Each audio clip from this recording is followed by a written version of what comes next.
ह्या सरकारची नुसते एका बाबांना जिराना, तर मग यांनी एक बाई पण आणली जरांगे पाटलांची बदनामी करायला. अरे तुमचं जिराना त्या बाबांना, तुम्ही बाईना काय जिरून घेणार आहे?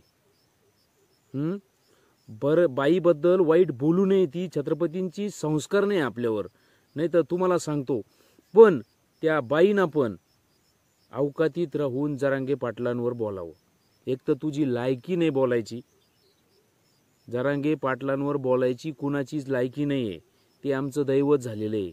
आणि तुम्ही उपोषण काय करता रे? तुमच्या गांडीत जर एवढाच दम आहे ना, तर तुम्ही 2 दिवस उपोषणात राहून दाखवा. मग कळन. तोपर्यंत तुम्हाला कळणार नाही. बरोबर आहे का? तुम्ही फक्त एवढंच म्हणू शकता, आमकं केलं तमकं केलं, शिवेगाळ केली, तुकाराम महाराजांचं नाव. अरे तू ज्या वेळेस तुकाराम महाराजांचं नाव निरोप घेऊन गेला ना, मुळात तू त्या स्टेजवर जायचं सुद्धा लायकीचं नाही. अरे पाटलांनी तुला स्टेजवर घेतलं होतं. पाटलांना पाणी पाजून तुला मोठं व्हायचं होतं का? हेटगे. म्हणजे पहा तुम्ही, आपलेच लोक आपल्याच लोकांना किती त्रास देतात. जय शिवराय भावांनो बहिणींनो, मी तुमचा मित्र बंधू सखा नाना, गावठी शंकर नाना या यूट्यूब चॅनलमध्ये तुमचं हार्दिक स्वागत.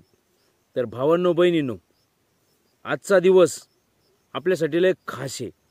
कारण सांगतो तुम्हाला मी. कारण आजपासून जरांगे पाटलांनी दिलेल्या आदेशानुसार आजपासूनचा दिवस इतका महत्त्वाचा आहे. कारण आजपासून रस्ता रोकोला सुरुवात होणार आहे. या सरकारला आपल्या जीवाची काळजी नाही आहे. त्याच्यामुळे या सरकारला दाखवून द्यायचं आहे का महाराष्ट्रात मराठ्याशिवाय पान हलवू शकत नाही. तुम्हाला लईच घमंड आलेली आहे ना, मतदान आमकं तमकं. बघू ना मग आता, तुमची जिरवणारच आहे आता. भावांनो बहिणींनो, रस्ता रोको असा करा का सरकारच नाही, सरकारच्या बापाच्या सुद्धा गांडीला मिरच्या लागल्या पाहिजे. ना घाशीत सरकार जरांगे पाटलांकडे गेलं पाहिजे. तरच आपला विजय आहे बरं का. ध्यानात राहू द्या. आपल्यातले हेवे दावे सोडा आणि प्रत्येक मराठ्यानं राजकारणाचे जोडे बाहेर काढा. आपल्याला घाण सवय लागेली. आपल्या गांडीला आहे का लय गांडकिडा आहे राजकारणाचा. मी ह्या पक्षाचा, मी त्या पक्षाचा, आमका तमका. हे चुकीचं आहे, हे सोडा. मी तुम्हाला सांगतो, मी तुमचा लहान भाऊ असन, मोठा भाऊ असन, मी तुम्हाला सांगतो ह्या गोष्टी सोडा. आणि जोपर्यंत आपण ह्या गोष्टी सोडित नाही ना, तोपर्यंत आपल्याला काहीच भेटणार नाही. आपल्यात इतकं राजकारण पेटलेलं आहे का हे राजकारणी मराठे इतके भयानक झालेले आहेत का ते एकमेकाच्या पोरीच्या लग्नाला सुद्धा जाईनात. एखाद्याची आईबाप वारलं ना, त्याला सुद्धा जाईना ती. इतकं राजकारण भयानक चालू आहे आपल्यात. तेव्हा आपल्याला ह्या गोष्टी सोडून द्यायच्या आहे आणि पुढच्या पिढीच्या भविष्यासाठी एकत्र यायचंय. काल कोण काय म्हणलं हे ध्यानात नका ठेवू. उद्या जर आपण एक राहिलो नाही तर उद्या काय घडणार आहे हे ध्यानात घ्या. तुमच्या ध्यानात येत असलं तर बाकीचे लोक बोटं घालायला बसलेले आहेत. येतं का ध्यानात? आता बा, ह्या अनाजी पंताच्या अवलादींनी घातले बोट, दिला तो बाबा बोबा करून, तो बारसकर ची गाण सकत्याची. तो बारसकर आपल्या विरोधात उभा करून दिला. कोण आहे तो? मराठा. नारायण राणे कोण आहे? मराठा. रामदास कदम कोण आहे? मराठा. ह्या लोकांना आपल्या विरोधात उभं कोणी केलं? राजकारणी लोकांनी. आपलं काय? यांना अक्कली नाही का? का आरक्षण भेटल्यानंतर मराठ्यांचे पोरं सुखाचे 2 घास खाणार आहेत आणि आपण त्यांच्या ताटात माती टाकू राहिलो? यांना लाजाने वाटत? हे आपले नाही का? आपले नाही आहे का? 96 कुळीन 92 कुळीन आकरमाशी हा जमाना गेला. ध्यानात राहून द्या. मराठा म्हणून आपण जोपर्यंत एकत्र येत नाही ना, तोपर्यंत आपल्याला ढेकळं सुद्धा भेटणार नाही. केळं घ्या, केळं. आलं का तुमच्या ध्यानात? हे फूट पाडायचे कारस्थान आहेत. तो कुत्र्यावानी तोंडाचा बाबा महाराज. अरे उपटे आहे तू, कसला महाराज? तू कोणता महाराज? तू महाराज नाही. तू जर आणि तो काय म्हणला का शिव्या दिल्या. आम्ही तर तो व्हिडिओ पाहिला. कुठं शिव्या दिल्या? तुकाराम महाराजाबद्दल काय वाईट बोलले जरांगे पाटील. आणि राहिला विषय जरांगे पाटलांनी शिव्या द्यायच्या. आज प्रत्येक ठिकाणी शिवीगाळ चालू आहे. तिथं का बरं नाही बोलत? हां, अजून एक सांगायचं राहिलं. तुला शिव्या दिल्याचा एवढा राग आला. ते कोंबडी चोराचं पिल्लू भर सभेत आमदार भास्करराव जाधवला काय म्हणलं? तुझ्या आईला घोडा लावीन. तिथं जाऊन त्या राण्याच्या पोराचं तू काय उपटलंस गवत? तिथं का बरं तुला राग नाही आला? कारण खोके भेटलेत ना, खोके. आलं का ध्यानात? म्हणजे एखादा माणूस असला का तो बेरड राहतो. बेरड, भांडगुळ. बेरडच कळन तुम्हाला मराठी भाषेतला चांगला शब्द आहे बेरड, म्हणजे कडू. तसंही होय बाबा. आणि एक ध्यानात घ्या बरं तुम्ही, ह्या सरकारची नुसते एका बाबांना जिराना, तर मग यांनी एक बाई पण आणली जरांगे पाटलांची बदनामी करायला. अरे तुमचं जिराना त्या बाबांना, तुम्ही बाईना काय जिरून घेणार आहे? बरं, बाईबद्दल वाईट बोलू नये, ती छत्रपतींची संस्कार नाही आपल्यावर. नाही तर तुम्हाला सांगतो, पण त्या बाईना पण अवकातीत राहून जरांगे पाटलांवर बोलावं. एक तर तुझी लायकी नाही बोलायची, जरांगे पाटलांवर बोलायची कुणाचीच लायकी नाही आहे. ते आमचं दैवत झालेलं आहे. आणि तुम्ही उपोषण काय करता रे? तुमच्या गांडीत जर एवढाच दम आहे ना, तर तुम्ही 2 दिवस उपोषणात राहून दाखवा. मग कळन. तोपर्यंत तुम्हाला कळणार नाही. बरोबर आहे का? तुम्ही फक्त एवढंच म्हणू शकता, आमकं केलं, तमकं केलं, शिवेगाळ केली, तुकाराम महाराजांचं नाव. अरे तू ज्या वेळेस तुकाराम महाराजांचं नाव निरोप घेऊन गेला ना, मुळात तू त्या स्टेजवर जायचं सुद्धा लायकीचं नाही. अरे पाटलांनी तुला स्टेजवर घेतलं होतं. पाटलांना पाणी पाजून तुला मोठं व्हायचं होतं का? हेटगे. म्हणजे पहा तुम्ही, आपलेच लोक आपल्याच लोकांना किती त्रास देतात. आपला माणूस पुढं चालला ना, त्याला मागं कसं ओढायचं हे आपल्या लोकांना लय भारी जमत. तेव्हा मला तर असं वाटतं का हे आंदोलन उद्याचं इतकं भयानक झालं पाहिजे, न भूतो न भविष्यती. परत मराठ्यांचा कुणी नाद केला नाही पाहिजे. आणि आमची झाली मीटिंग कालच, तर आमच्या गावाची मीटिंग झाली. आम्ही असं ठरवलेलं आहे का रस्ता रोकोला येताना जर तुमच्याकडे सायकल असली ना, तर सायकल घेऊन या. मोटरसायकल असली, मोटरसायकल घेऊन या. ट्रॅक्टर, गाड्या, बैलगाड्या, शेळ्या, कोंबड्या, काय असन ते घेऊन या आणि रस्त्यावर बसा. बरोबर आहे की नाही? म्हणजे आपण शेतकरी मराठा आहे, कुणबी मराठा आहे ना आपण. मग कुणबी काय करतो? शेती. मग आपण काय दाखवणार तिथं? शेतीचंच. बैल, गाया, बिया, काय असन ते घेऊन या आणि रस्त्यावर बसा. त्याच्याशिवाय ह्या लोकांना आपली किंमत कळणार नाही, अजिबात नाही कळणार. आणि हवा माणसं उपोषण करून मरायला लागलेत, आणि हे ताजे भोग झालेत. आपलं रक्त पिऊन पिऊन हे ताजे भोग झालेत. बरोबर आहे की नाही? आता पहा तुम्ही, आता नुसतं दिलं होतं ना आरक्षण, तर त्या साधावर ते याला काय गांडीला किडा लागला. तो म्हणतो आता 50% वरचं बी द्यायचं नाही. कमवून तर हे ओपनवाल्यांचं आहे, त्याच्यात कोणा घुसायचं नाही. म्हणजे पहा, आई भीक मागून देत नाही, बाप पोट भरून देत नाही,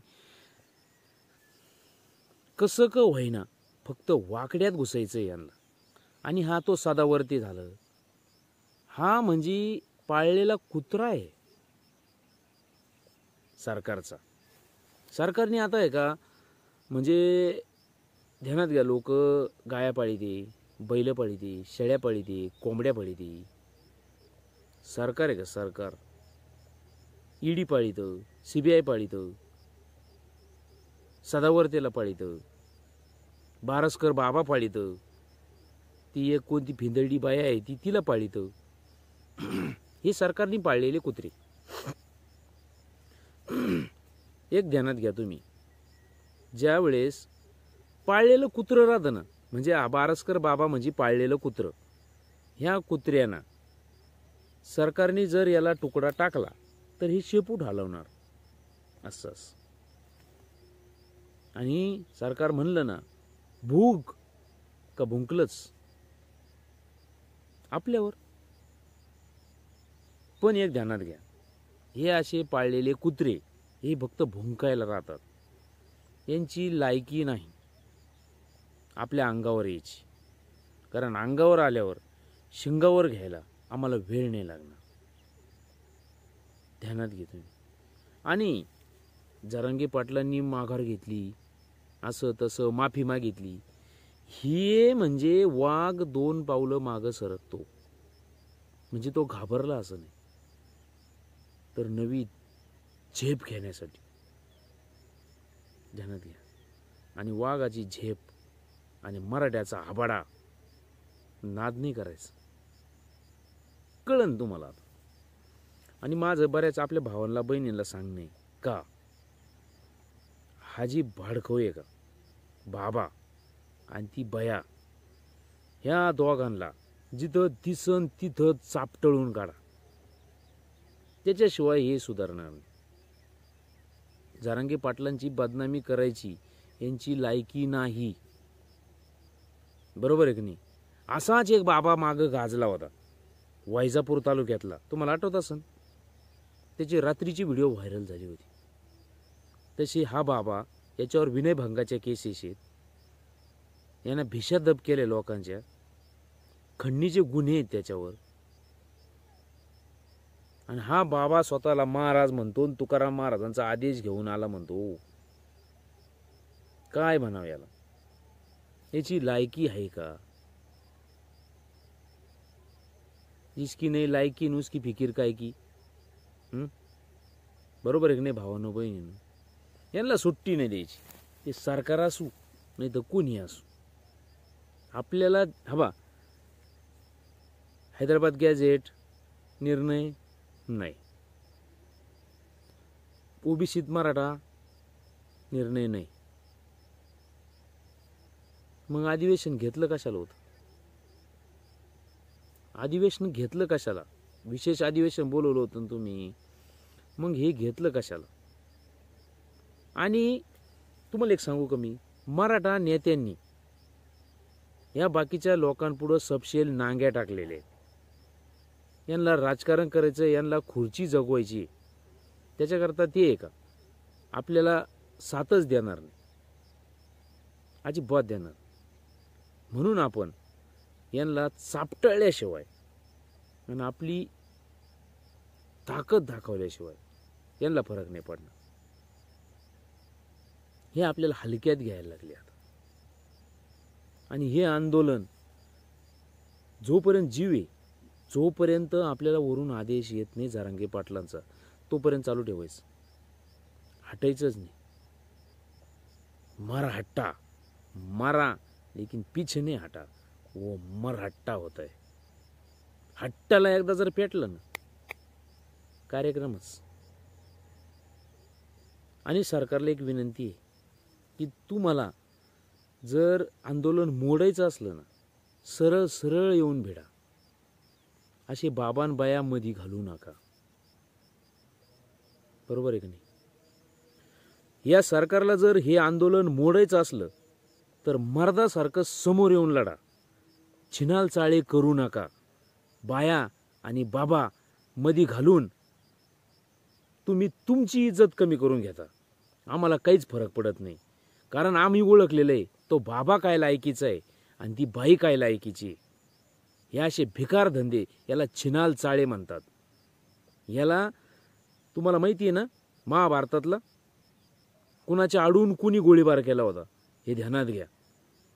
तसे चाळे इथं करू नका. जरांगे पाटील तुमचा बाप आहे, आमच्या नादी लागू नका. तुम्ही असे किती कुत्रे पाळले ना, पण पिसाळलेल्या कुत्र्याला मारायला परवानगी आहे, हे ध्यानात राहू द्या. असे छिनाल चाळे अजिबात करू नका. आणि आरक्षण आमच्या हक्काचं आहे, ते आम्हाला देऊन टाका. बरोबर आहे का नाही? आणि ती बाई म्हणती का मला लोक ट्रोल करते. तू कशाला झक मारायला बोलती जरांगे पाटलांवर? तू एका आंदोलनात दिसली नाही कधी. तो बाबा भाड्या बाबा दिसला नाही कधी. तो बी म्हणतो मला ट्रोल करते आणि मला मारते. अरे घाबरलंय, फाटली ना आता मराठ्यांच्या रागापुढं चांगली चांगली जी फाटलेली. तू काय ती फाटलेली शिव एकदा, आणि मग ही आमच्या विरोधात बोलायला सुपाऱ्या घेऊन.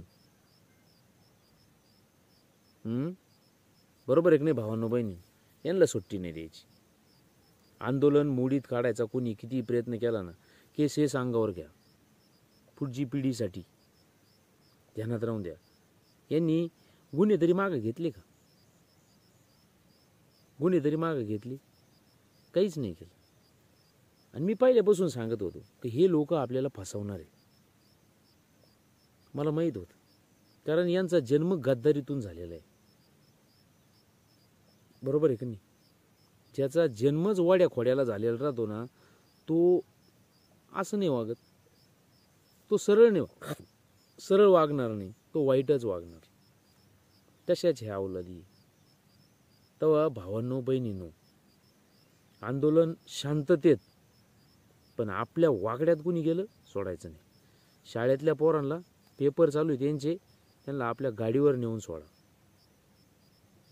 आणि शक्यतो आंदोलन आहे का भव्य दिव्य स्वरूपाचं करा. आणि जोपर्यंत आंदोलनाचा कागद न्यायला तहसीलदार फेशीलदार कोणी येत नाही, तोपर्यंत आंदोलन सोडू नका. कुणी येऊन द्या, कोतवाल येऊन द्या, तलाठी येऊन द्या, पण आंदोलन सोडायचं नाही. नाहीतर मग 10:30ला आंदोलन चालू झालं आणि 11:45ला आला ते माणूस त्यांचा आणि मोडं आंदोलन 15 मिनिटात. ते धंदे नाही करायचे. ताकद दाखवायची, ध्यानात घ्या. आणि असे बाबा आणि बाया पाठवू नका सरकारला म्हणा. काय अवस्था झाली तुमचीवाली? तुम्हाला बायांचा सहारा घ्यायची वेळ आली, बायांच्या आड लपायची वेळ आली. हा महाराष्ट्र काय? इथे इतिहास घडवलेला आहे महाराष्ट्रानं, आणि तुम्ही बायांच्या आडू लपू राहिली. अवघड आहे तुमचं अवघड आहे. तर भावांनो बहिणींनो, आंदोलनासाठी तुम्हाला सगळ्यांना शुभेच्छा. आपल्या हक्काचं आपल्याला भेटत नाही तोपर्यंत सोडायचं नाही. बरोबर आहे की नाही? सगळ्यांना जय जवान, जय किसान, जय शिवराय.